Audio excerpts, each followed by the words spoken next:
Hi guys, this is Lorenzo Maecha from the beautiful country Colombia again, and today I like to share my perspective about the statement that says what is taught is what is learned.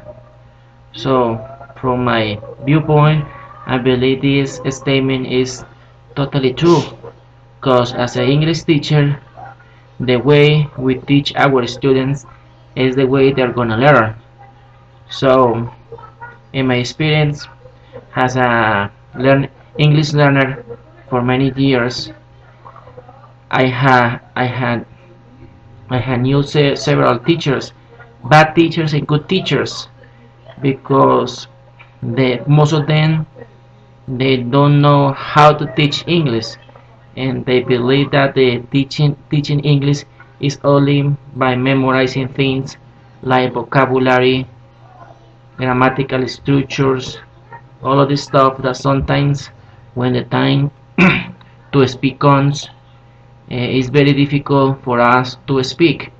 So for that reason, in this module, we have learned that there are two modes in order to teach English: the focus mode and the diffuse mode.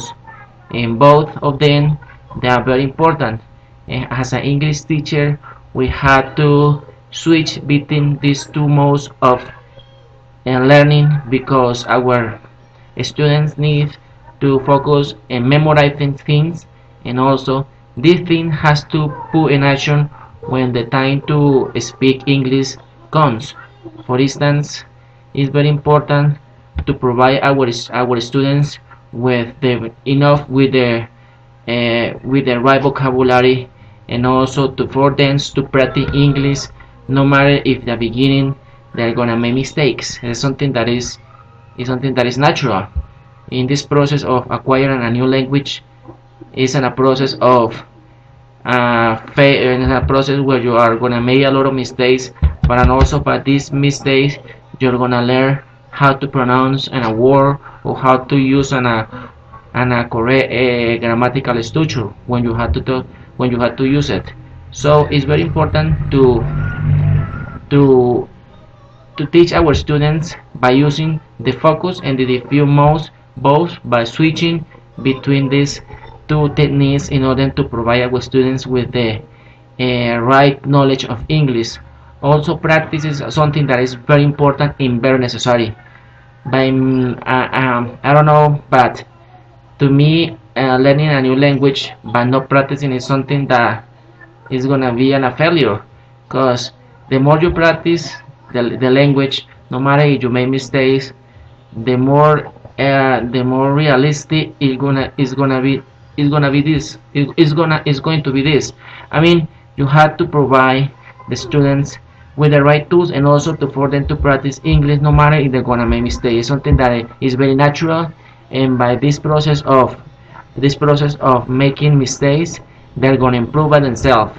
And when they have to use the correct, for instance, grammatical structure word, they are gonna know how to use it. And also in this module, I learned that the 80-20 rule is something that is very important also to put in action, to provide our students with 80% of practice and 20% of instruction. So we have to focus more in practice than instruction. You have to divide the time in a class for provide the students with the knowledge, with the word, the grammatical structure, but use the more time by practicing between them of what we have as an English teachers. So we have to use this 80-20 rule that from my perspective is something that is very valuable and helpful for our students. And also by using several tools like their space repetition, which belongs to the focus mode, I believe is very helpful. For instance, when you have to provide students with new vocabulary, that something is very important to have a vast variety of vocabulary, because when the time to speak comes, the more vocabulary we have, the more accurate we're gonna be to use them. So it's very important to use space repetition, and also create an advance which belongs to the few most, is for our advanced students, which you can provide them and force them to think critically about topics.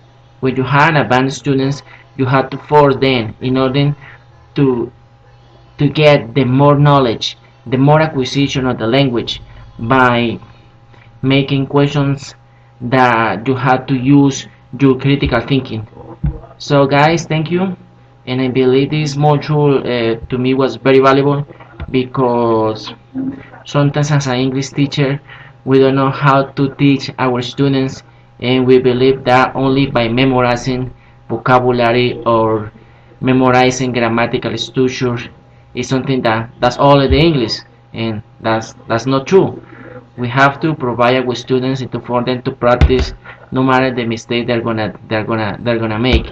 They have to practice at least every day by using the English in different way. For instance, by speaking with their friends if they have an English friend, or by using the English in their class between the students with the peers and also with us. So thank you for this time, and I'm gonna conclude this by saying that what is taught, what is learned, is totally true. The way we teach our students is the way they're gonna learn. If they provide only our students with vocabulary and grammatical structure, and we don't force them to use or practice English, this process of acquiring something that is gonna be a failure. We had to force them and teach, and to had to force them in order to use the language. The language is something that has to be very necessary, and no matter if they're gonna make mistakes, something that is very natural. Okay guys, thank you, God bless you, and I'll see you the next week. Thank you, bye.